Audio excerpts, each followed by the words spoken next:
Hello दोस्तों, स्वागत है आप सबका मेरे YouTube चैनल पे जिसका नाम है विश्व पद्मिनी आयुर्वेद। मैं doctor Tapas Nikhare, MD in Ayurveda and founder and CEO of Vishwa Padmini Ayurvedic Vaat Rog and infertility clinic which is located in Nagpur, Maharashtra.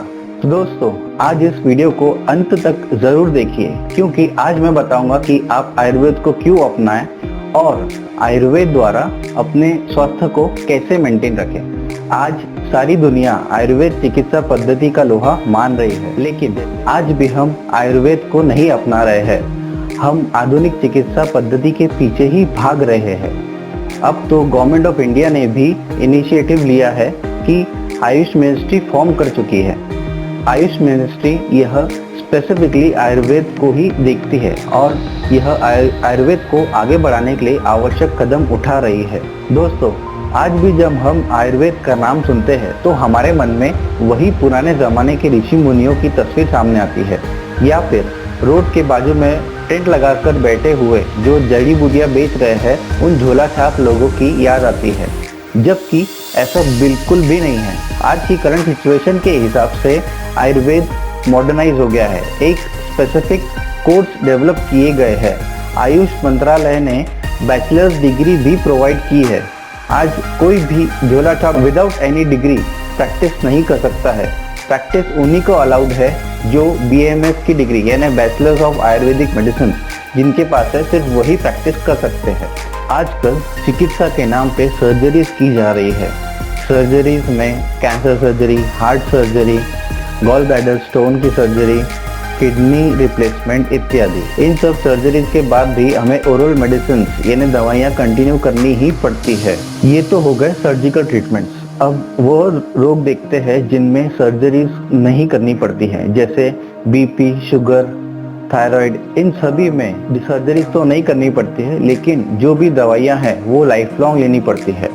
अब इतनी सारी मॉलिक्यूल्स यानी दवाइयाँ अगर हम लंबे समय तक लेते हैं तो उनके साइड इफ़ेक्ट्स भी हमें देखने को मिलते हैं, जैसे किडनी खराब होना, लीवर डैमेज होना। यह सब साइड इफ़ेक्ट्स हमारे शरीर में दिखाई देते हैं। यानी दवाइयों के ये साइड इफ़ेक्ट्स हमें बोनस के तौर पे या गिफ्ट के तौर पे हमें अलग से मिलते हैं। तो हमने आयुर्वेद को छोड़ के और आधुनिक चिकित्सा पद्धति को अपना के कहीं गलती तो नहीं कर दी।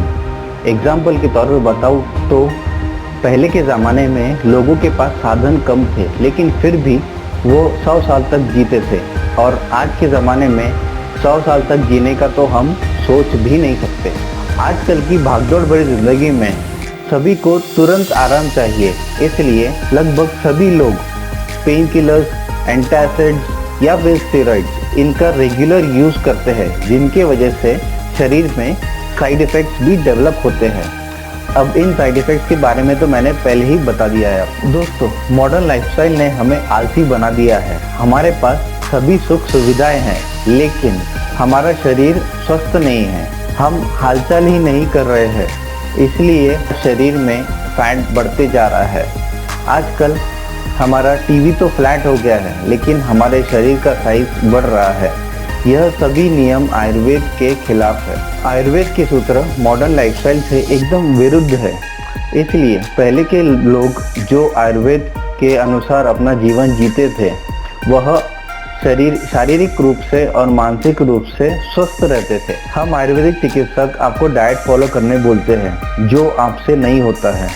घर पर फ्रेश काढ़ा बनाने के लिए दिया जाए तो वो भी आप नहीं बनाते हैं। ये तो हो गई दवाई की बात। अब देखते हैं टेस्ट की बात।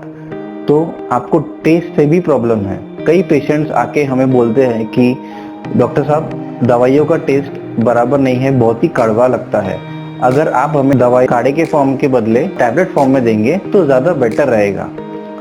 तो मैं आपको ये बता दूं कि हम डॉक्टर्स हैं, शेफ नहीं कि आपके टेस्ट के अनुसार आपको दवाई देंगे। दोस्तों, आपको हम इतनी दवाइयाँ इतने चूर्ण फॉर्म में देते हैं, इतने काढ़े फॉर्म में देते हैं। हाँ, कड़वी होती है, लेकिन यही डोजेज फॉर्म हमारे ग्रंथों में दिया गया है। तो दोस्तों, आपको कड़वी दवाइयाँ देना या परहेज कराना, ये हम अपने खुद के लिए नहीं करते हैं। ये हम आपके रोग जल्दी ठीक हो, इस वजह से हम आपको ये सब चीज़ें बताते हैं। बात तो तय है कि जो हमारे शरीर के लिए लाभकारी होता है वो टेस्ट में अच्छा नहीं होता, और जो टेस्ट में अच्छा होता है वो हमारे शरीर के लिए हानिकारक होता है। लेकिन मॉडर्न लाइफस्टाइल को देखते हुए कुछ हद तक आयुर्वेदिक मेडिसिन भी मॉडर्नाइज हो गई है।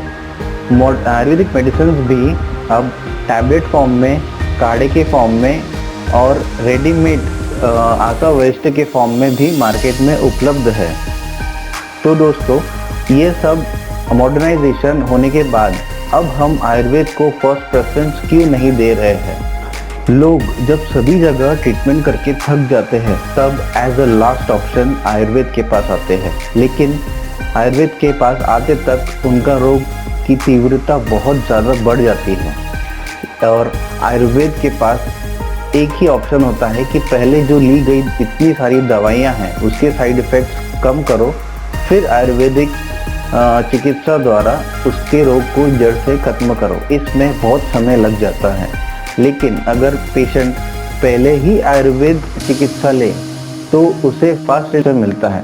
तो क्यों हम अपनी चिकित्सा पद्धति यानी आयुर्वेद को फर्स्ट प्रेफरेंस नहीं दे रहे हैं? हमें अपनी चिकित्सा पद्धति को प्राधान्यता देनी ही चाहिए। तो दोस्तों, लोगों को आजकल सर्जरी करवाना यह बहुत गर्व की बात लगती है, यानी एक स्टेटस सिंबल बन गया है। कई पेशेंट्स अपने आसपास वालों को बताते हैं कि मैंने इतने लाखों की सर्जरी करवाई है, लेकिन वो पूरी बात नहीं बताते। वो ये नहीं बताते कि सर्जरी करवाने के बाद भी उन्हें जो साइड इफ़ेक्ट्स हो रहे हैं और जो रेगुलर दवाइयाँ खानी पड़ रही है उसका उनकी बॉडी पर क्या असर हो रहा है। ये कैसा इलाज हम करवा रहे हैं जिसमें सर्जरी करवाने के बाद भी हमें आराम नहीं मिल रहा है, हमें रेगुलरली दवाइयाँ खानी ही पड़ रही है। इसमें तुरंत तो आराम मिल जाता है, लेकिन लंबे समय तक ये दवाइयाँ खाने से हमें उसके साइड इफ़ेक्ट भी मिल रहे हैं। तो दोस्तों, आयुर्वेद को अपना के आप अपने रोग को जड़ से खत्म करिए, न कि सिम्टोमेटिक तरीके से ऊपरी तौर पे खत्म करिए। दोस्तों, आयुर्वेद चिकित्सा हम यह भी सोचकर नहीं लेते हैं कि यह बहुत स्लो प्रोसेस होती है। आयुर्वेद न तो स्लो है और न ही फास्ट है। ये चिकित्सा सिर्फ रोग को जड़ से खत्म करने के लिए जितना टाइम लगता है उतना ही टाइम लेती है। अब आप ये देखिए, पैरासीटामोल के बदले आप महासुदर्शन काढ़ा या संजीवनी वटी लेके देखिए कि आपका ये रोग कितने जल्दी खत्म होता है, और वो भी बिना साइड इफ़ेक्ट के। आयुर्वेद में हर्बल मिनरल और हर्बल मिनरल मेडिसिन बताई गई है। इनका उपयोग करके उन रोगों को भी ठीक किया जा सकता है जिन रोगों में मॉडर्न मेडिसिन ने हाथ खड़े कर दिए हैं। आयुर्वेद रोगों को ही नहीं बल्कि रोग ना हो इसके भी उपाय बताता है, यानी स्वस्थ कैसे रहे यह बताता है। आयुर्वेद में हेरिडिटरी और जेनेटिक डिसऑर्डर्स ना हो इसके भी प्रिवेंटिव मेजर्स बताए गए हैं, जैसे बीज शुद्धिकरण इत्यादि, जिससे जेनेटिक डिसऑर्डर्स आगे की जनरेशन में ट्रांसफ़र नहीं होते हैं। हम अपने एंशिएंट साइंस को भूलते जा रहे हैं और मॉडर्न साइंस की गलत धारणा हमारे दिमाग में भरते जा रहे हैं। अभी भी समय है कि इन सभी धारणाओं को अपने दिमाग से निकाल दें और पूरी ज़िंदगी दवाइयों से और सर्जरी के इलाज से बचिए। तो दोस्तों, आपको ये वीडियो कैसा लगा नीचे कमेंट में ज़रूर बताएं, और इस चैनल को लाइक, सब्सक्राइब और शेयर करना न भूलें। एक बार फिर से आपका इस चैनल पर आने के लिए और पूरा वीडियो देखने के लिए बहुत बहुत धन्यवाद।